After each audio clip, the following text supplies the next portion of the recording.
different bitch for every season, showing me they cleavage. I take drugs and feel relaxed just like that therapeutic. My first thought waking up every morning usually is, thank you for letting me wake up the next day. Every day you wake up is a blessing, especially at my size. Hi guys, it's Jess. Welcome back to Plot Twist. Season 11 of My 600 Pound Life did not disappoint. Every season, the patients get bigger, the meals get worse, and I get even more motivated to hit the gym. Before we chow down, like this video and subscribe to Plot Twist. Now deep fry some Twinkies, put a straw in a 2-liter bottle of soda, and let's check out the 3 worst eaters on Season 11 of My 600 Pound Life. I'm too big to sleep in a normal bed. So I have to sleep on a mattress 1 foot off the floor. And to get to my feet, I roll forward out of bed. The bottle of water he slams down when he first wakes up in the morning is probably the healthiest meal he consumed all episode. You could fact check me on that. Once I'm clean, I have to sit down for a little bit. Then I'm ready for my favorite time of the day. My weight makes it challenging to cook the kind of breakfast that I want. It's honestly pretty hard to tell what his first meal of the day is. It looks like he put an entire hog's worth of bacon into a vat of oil and is just sitting there to see what happens. Because of the weight and the fat in between my legs, I can't stand up straight, which makes it really uncomfortable to stand in the kitchen for a long period of time. So I actually have to sit on a cooler that I sit on when I cook. He sits on an ice cooler with his butt crack hanging out and proceeds to cook up what appears to be 2 dozen eggs. I'm willing to bet there's some ice cream stashed in that cooler for later too. I make the meal with my stomach, not with my brain. So I have a really big meal. And when I start eating, as soon as I hit that first bite, I eat it all. He then proceeds to make 12 breakfast burritos with sausage, bacon, and cheese straight out of the plastic package, and of course his precious eggs. When I'm eating, I don't think of anything. It clears my mind. The food, I mean, when I eat food, at least for the time that I'm eating it, it helps take the lonely away. This might be the biggest breakfast I've ever seen anyone eat on the show. 12 breakfast burritos? I'm honestly nervous to see what's for lunch. Tonight we're gonna make dinner and sit together with my mom and my daughter. And I'm really looking forward to that. You want spaghetti? Yeah. So we're making... Lunch starts with emptying 2 pounds of raw ground beef into the same pot he just cooked all that bacon in. He and his mom then put a pound of pasta in a big pot and get to work. Just get up. My legs would have been wrecked. So I just started to move and I thought, oh, wait a minute, it moved too far too fast. All right, now I'm gonna pull it back. And then, Okay, this is still really hot. All of that in Sheer like amount one of sitting? pasta with chili and red sauce in front of him is staggering. Just look at the size of the normal portions that his daughter and mom eat. How do you feel about Daddy being really big? Kind of sad because people, we like, used to I don't go understand how you to get, a like, pool every this big Saturday. and, like, And before get we left, we would so always big play all that the game, checkers. Yeah. I forgot about checkers. It was Like, fun. how do you even Well, when I eat lose that? some weight, we can start doing that stuff again. Let me get some milk. Just when I thought the portion sizes weren't acceptable, this man really gave me something to complain about. Watch as he slams back an entire gallon of milk while he that's eats this impressive. chili and pasta. That's All of this impressive. should be illegal. A whole My first big-ass thought bowl of waking up every spaghetti. morning usually is, thank you for letting me wake up the next day. Every day you wake up is a blessing, especially at my size. Next up, we've got Wes. He's even worse than Chris, if you can believe it. I don't love the way my body looks. It's hard to deal with everybody scrutinizing me. So I'm grateful I can always rely on ordering through the app on my phone. As much as I'd love to say he starts his day with a low-calorie smoothie and a protein bar, I could never lie to our loyal subscribers. Instead, Wes chooses chaos and orders a catering-sized tray of tacos. One of the perks of living by yourself is being able to eat breakfast naked. I don't enjoy clothes because clothes can be quite restrictive. As a small fan majestically blows his hair in the wind, he eats 10 to 15 breakfast burritos all in one shot. There's never a limit to how many breakfast burritos I can eat after my morning shower. It's like I like to eat them so much that when I am Bitches must be chewing, good I as hell. cram it in and I get this high off of it. For some reason, I know he's telling the truth. Growing up, my parents didn't have a lot of money, but my dad did love to cook good food. And the portions that he served my sister and I were generous, to say the least. My idea of what a portion was growing up is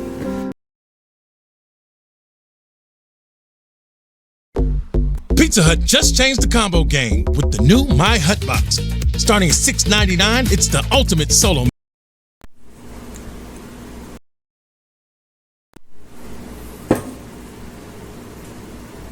Nah, that shit was crazy. Him nigga taking down a whole gallon of milk in one sitting.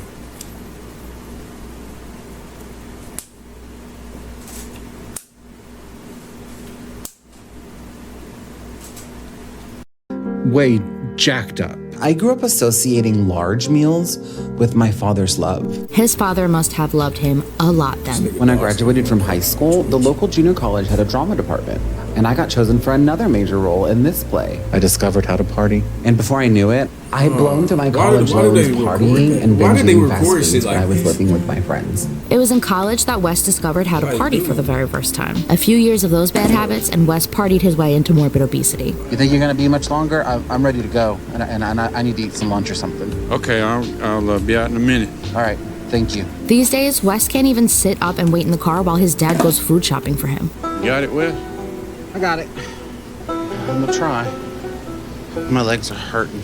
Want to go back outside and sit down? He can't even walk a few steps without huffing and puffing, plus he's too antsy to rush out and grab food somewhere else. You know you're getting too fat when you're not even excited about grocery shopping anymore. It's very hard for me to admit I have a problem because it's like any addiction. Your mind creates the addiction, and then you use that as an excuse to keep eating, and then you just want more and more and more, and you're never satisfied. I have lost control, and my food controls me. I have imprisoned myself in this body, in this lifestyle. As soon as the trip to the store is over, he runs home to eat his precious food. Instead of telling my family and friends that I have a problem, I just won't have them come over, and I'll ask them not to come over, and I won't invite them over. I'm not even certain what kind of concoction he's forking out of that cup, but I can assure you it's not low fat or low calorie. I don't think I should have taken my dad to see Dr. Now, because now my dad thinks that he has carte blanche to tell me what to eat and what not to eat, and I like control. You can't have this pasta, can you? Nope. Oh, God, that hurts. I'll leave you the wire basket. This was okay when you first came over, but now you're really like... I'm the junk food junkie police. You're doing it now. After his visit with Dr. Now, Wes's dad comes into his apartment and starts cleaning out all his junk food. He's trying to help keep his son on track. You got a stash in there? Just go find out. What do you got in here, Wes? A whole trash bag. It's gonna be all right. Pillow bag. But when he enters his bedroom, he shakes out Wes's pillowcase to reveal that he's been stashing candy and snacks inside of it. His dad was obviously upset. Let me do that. I don't want you to make a mess, please. My back's killing me yet. Hold on. You're already sweating. Yeah. I want to sit down for a moment. Gino wakes up in the morning and breaks a sweat just hovering over some eggs. The mere thought of eating works him up into a frenzy. My mom aggravates me sometimes. You want me to do them? Because the fork can't fit in that pan.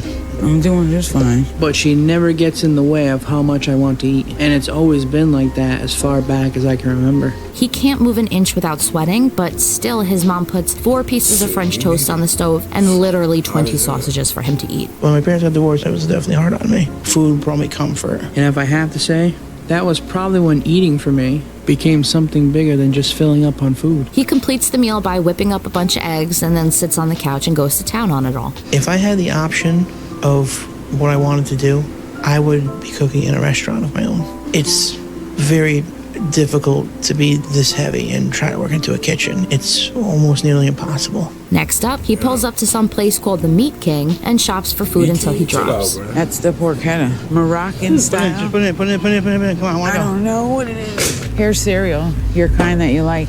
You ate the whole box I got you the other day? Oh, look at this strawberry fluff. I actually want this. I actually want to try it. Pack of cereal gonna last me like 2 His mom days. stuffs the cart full of horrible food and even asks if he wants to start eating some of the groceries now while they shop. We love a good enabler, don't we? I need to stop.